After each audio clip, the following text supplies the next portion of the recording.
the screen flickered. A jagged, blood-red line suddenly slashed across the otherwise calm, green schematics of the pipeline's operational display. It was 5 a.m. on a Friday, May 7, 2021, and the control room at Colonial Pipeline's Georgia headquarters was typically a quiet hum of data. But not today. Operation Supervisor, John Stevens, felt a cold dread creep up his spine. The line wasn't just a glitch, it was a severing. Data flows, once robust and predictable, were spiraling into a chaotic cascade of error messages. Then came the pop-up. A stark, unfamiliar message, emblazoned with a sinister logo, seized control of the primary system. Your network has been encrypted. All files are now inaccessible. John's heart hammered. He tried to dismiss it, to reboot, anything, but the system was locked. Unresponsive. The red line on the map wasn't just data, it represented the flow of millions of barrels of fuel, traversing thousands of miles, powering the eastern seaboard of the United States. And now, it was gone.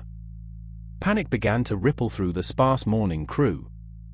Phones started ringing, not internal calls, but frantic alerts from remote monitoring stations.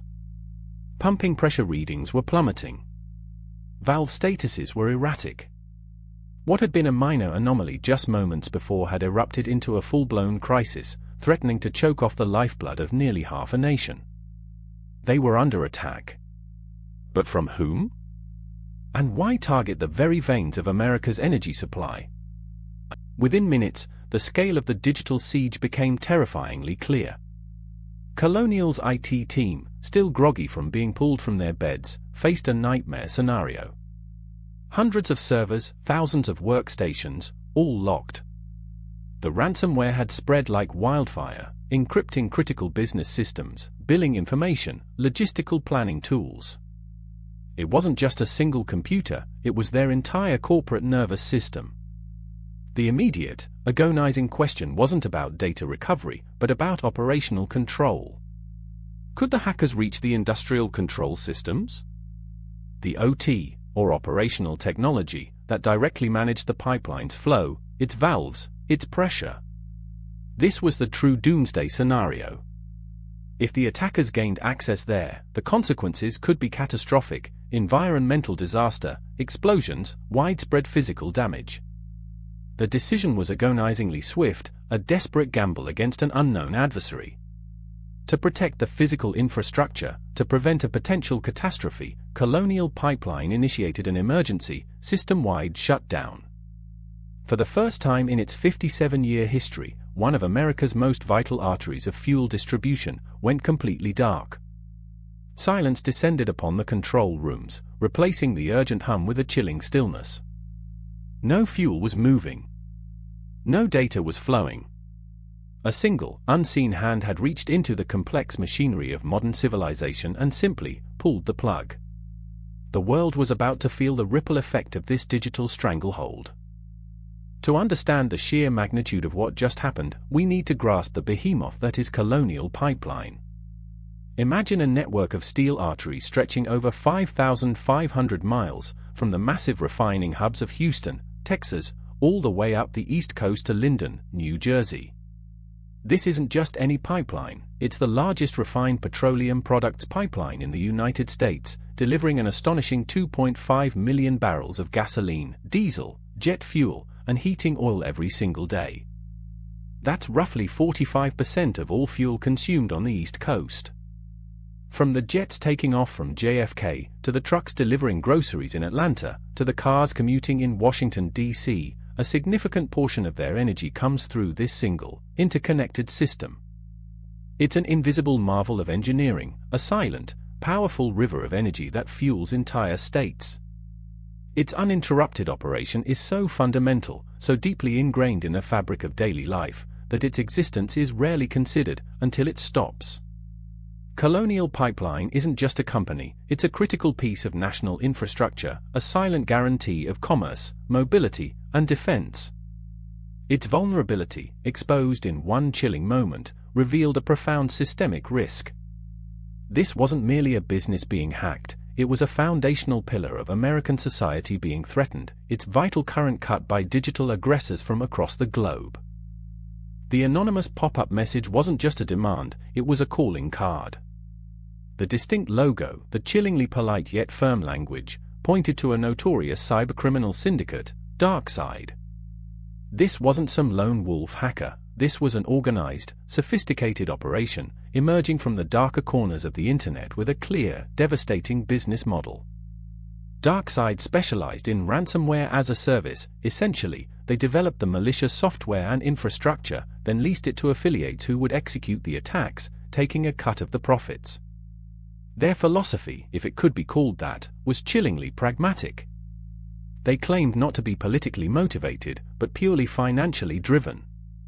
"We are apolitical, we do not participate in geopolitics," they once posted on their dark web leak site. "Our goal is to make money." Yet, their actions often had profound geopolitical consequences. They were known for the double extortion, not only encrypting data but also exfiltrating it and threatening to publish sensitive information if the ransom wasn't paid. DarkSide was a new breed of digital pirate, operating with brazen impunity, seemingly out of reach of international law. Their targets were often lucrative, high-value companies, and they carefully cultivated an image of ruthless efficiency. Now, they had turned their attention to the very heart of American energy. The world watched, not just to see if Colonial would pay, but to understand the true power wielded by these unseen digital mercenaries. The ransomware's payload was devastatingly effective. It had infiltrated Colonial's corporate network through a single, forgotten VPN account, a digital backdoor left ajar after an employee departure. With that initial beachhead, the DarkSide operators moved with surgical precision, escalating their privileges, mapping the network, and deploying their encryption software. Files across critical business units began to vanish, replaced by the telltale .darkside extension. Entire databases containing financial records, customer agreements, and operational schedules became scrambled, meaningless strings of data. The IT department, scrambling to respond, found their own tools compromised, their administrative access revoked. It was like trying to fight a fire while someone else controlled the water valves. Every attempt to regain control was met with another encrypted folder, another locked system. The digital infrastructure that facilitated the flow of fuel had effectively ceased to function. Management faced an unthinkable choice: continue operations, risking the possibility that the hackers could jump from the corporate network to the operational technology, potentially causing catastrophic physical damage, or shut everything down. The potential for a pipeline rupture, an environmental disaster, or even worse, was too great. The decision was made. The pumps, the valves, the entire vast network, silenced. A digital attack had forced a physical halt, demonstrating the frightening convergence of the cyber and physical worlds. As news of the Colonial Pipeline shutdown trickled out, a tremor of apprehension spread across the East Coast. This wasn't just a corporate IT problem, this was a national security crisis. The Department of Energy, the Department of Homeland Security, and the FBI immediately swung into action. This was an attack on critical infrastructure, a direct assault on the economic stability and daily lives of millions of Americans. The White House convened emergency meetings, grappling with an unprecedented situation. Could this be a state-sponsored attack, perhaps a test of America's resilience? Or merely a criminal act with outsized consequences? The distinction mattered profoundly for the geopolitical response.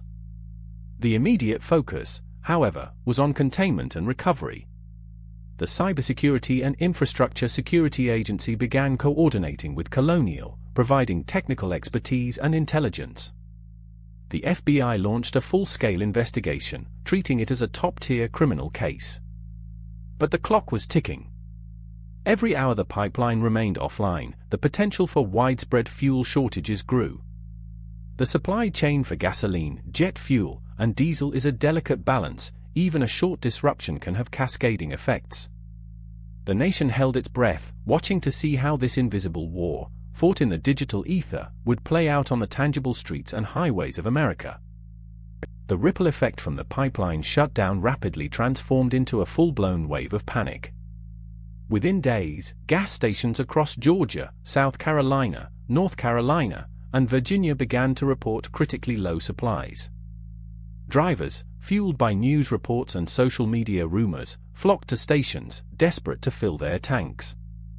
Images of endless lines of cars, often snaking around blocks, saturated television screens and phone feeds. Prices, driven by scarcity and fear, surged dramatically. The sight of out-of gas signs, once unthinkable in a modern American city, became commonplace. Fist fights broke out at pumps.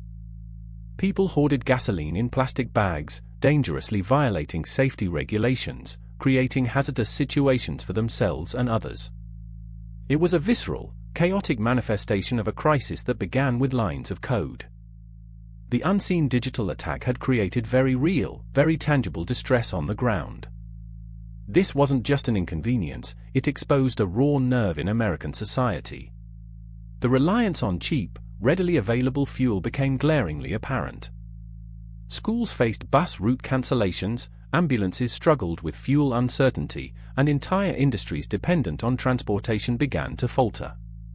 The hackers, cloistered in some distant digital lair, had managed to bring a significant portion of the American economy to a grinding, chaotic halt, all from a single, insidious malware deployment. The decision facing Colonial Pipeline's executives was agonizing, fraught with ethical and strategic complexities. DarkSide's demand was clear: 75 Bitcoin, equivalent to roughly $4.4 million at the time, for the decryption key. Paying a ransom meant funding a criminal enterprise, potentially encouraging future attacks, and undermining global efforts to combat cybercrime. It went against the advice of law enforcement agencies, who generally counsel against paying ransoms. However, the pressure was immense. The pipeline was down. Fuel was running out. A national crisis was escalating with every passing hour. The financial losses were mounting, and the potential for public and political backlash was astronomical. The company's very existence, and the livelihoods of its employees, hung in the balance. The CEO, Joseph Blount, later testified that the decision was made out of necessity, a difficult and agonizing choice to restore service quickly and prevent further societal disruption. After intense internal debate and consultation with third-party cybersecurity experts, Colonial Pipeline made the call. They would pay. The ethical quagmire was set aside, at least temporarily, in favor of the immediate, desperate need to reactivate the flow of fuel.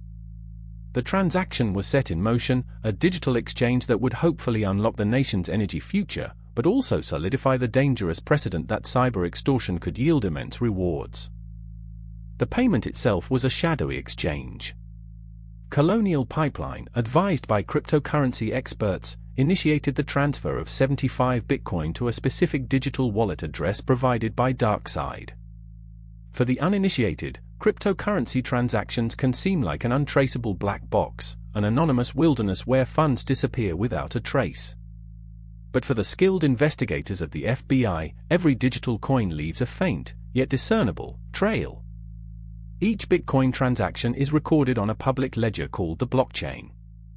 While the identities of the wallet owners are pseudonymous, the flow of funds from one address to another is transparently available. This digital breadcrumb trail, complex and convoluted as it may be, was the FBI's first real lead. They watched as the 75 Bitcoin left Colonial's control and landed in DarkSide's wallet. But the journey didn't end there. The criminals, skilled in obfuscation, immediately began to move the funds, splitting them, shuffling them through multiple intermediary wallets, often employing a mixers services designed to blend cryptocurrencies from various sources to obscure their origins. It was a digital shell game, designed to make recovery impossible. Yet, the FBI had a team of specialists, forensic accountants and blockchain analysts, who were about to embark on a painstakingly precise hunt, following every fragmented shard of the ransom money. Once the Bitcoin transfer was confirmed, DarkSide delivered. A decryption tool, along with a complex key, arrived. The relief within Colonial's incident response team was palpable, yet tempered with extreme caution.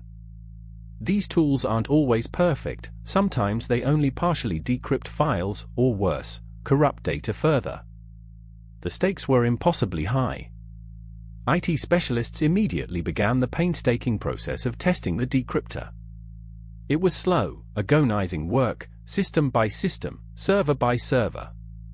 The tool itself was cumbersome, inefficient, and often crashed, making the recovery process far more protracted than anticipated. It wasn't a magic button that instantly restored everything, it was a manual, meticulous unwinding of the damage, proving that even a paid ransom doesn't guarantee a smooth, immediate return to normalcy. Still, it worked.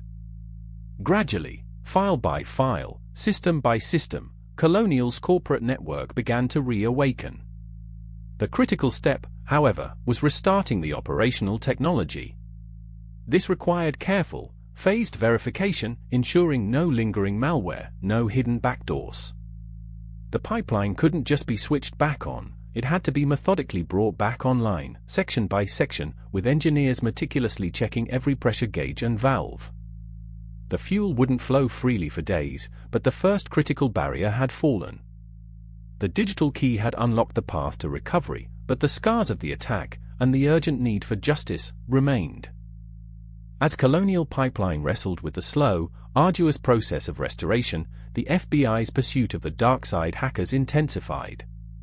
The blockchain, often perceived as an anonymous haven, became their hunting ground. FBI cyber agents, collaborating with analysts from the Department of Justice, meticulously traced every movement of the 75 Bitcoin ransom.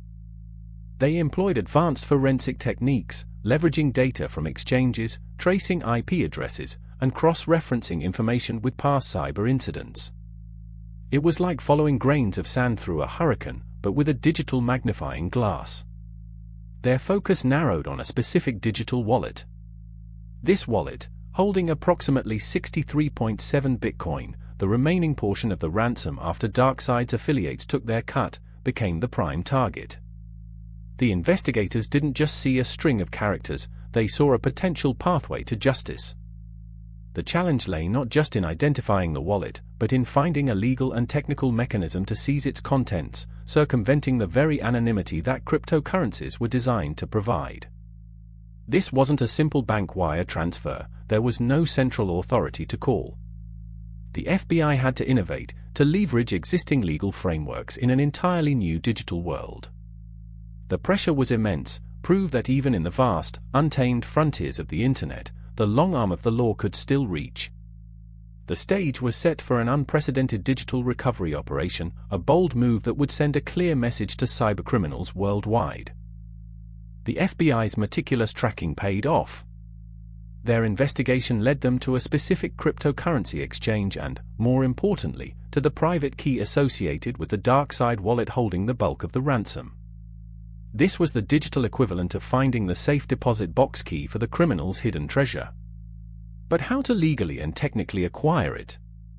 Working in conjunction with the Department of Justice, the FBI obtained a seizure warrant for the cryptocurrency.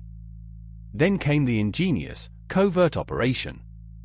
The exact details remain classified, but it involved leveraging their technical expertise to gain access to the private key, effectively taking control of the digital wallet. On June 7, 2021, exactly 1 month after the initial attack, the FBI announced a groundbreaking recovery. They had seized 63.7 Bitcoin, then valued at approximately $2.3 million, from the DarkSide hackers. It was a stunning victory. While not the full original amount due to currency fluctuations and the portion taken by affiliates, it represented a significant blow to the ransomware group. It shattered the illusion of impunity that had fueled so many cyber attacks. For the first time, a major ransomware payment, made in anonymous cryptocurrency, had been publicly traced and recovered by law enforcement. The message was clear: no matter how sophisticated the digital disguise, the long arm of justice was learning to navigate the blockchain. The recovery of a portion of the ransom was a significant win, but the Colonial Pipeline hack left an indelible mark, serving as a stark, undeniable warning. It dramatically exposed the profound vulnerabilities embedded within critical infrastructure systems, not just in energy, but across every sector reliant on interconnected digital networks. The incident prompted an immediate and widespread re-evaluation of cybersecurity protocols, not just by companies, but by governments worldwide. President Biden signed an executive order aimed at strengthening the nation's cybersecurity defenses, particularly for federal agencies and critical infrastructure. New directives were issued, encouraging greater collaboration between the private sector and government intelligence agencies. The focus shifted from merely reacting to attacks to proactively building resilient systems and sharing threat intelligence in real time. The concept of a cyber resilience became a national imperative, acknowledging that attacks are inevitable, and the ability to rapidly recover is paramount. The human cost was also evident. The panic at the pumps, the economic disruption, the lingering fear that such an event could happen again, these were the tangible echoes of a digital assault. The incident underscored that cyberattacks were no longer abstract threats confined to computer screens, they had direct, immediate consequences for everyday life, from commutes to supply chains to national security. The world finally awoke to the full, terrifying potential of an invisible war. The Colonial Pipeline hack, orchestrated by a shadowy group of just 5 hackers, fundamentally reshaped our understanding of modern warfare and economic stability. It proved that a small, agile team, armed with sophisticated malware, could bring a powerful nation's essential services to their knees. It highlighted the fragility of our interconnected world, where a single digital vulnerability can trigger a cascade of real-world crises. The incident became a case study in the urgent need for robust cyber defense and proactive threat intelligence.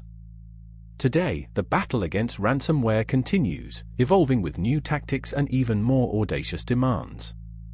DarkSide itself has largely vanished, its members scattered, but its legacy lives on in new groups that adopt similar strategies. The incident spurred unprecedented cooperation between the FBI, CISA, and international law enforcement agencies, determined to disrupt these criminal networks and hold their architects accountable, no matter where they hide in the digital world. The Colonial Pipeline stands as a critical benchmark, a moment when the invisible threat became terrifyingly visible. It forces us to confront the uncomfortable truth: our most vital systems are perpetually on the front line of a silent, relentless war. The fight is not over, it has merely begun, pushing governments and corporations to fortify their digital bastions, because the next critical system could be just one forgotten password away from another devastating shutdown.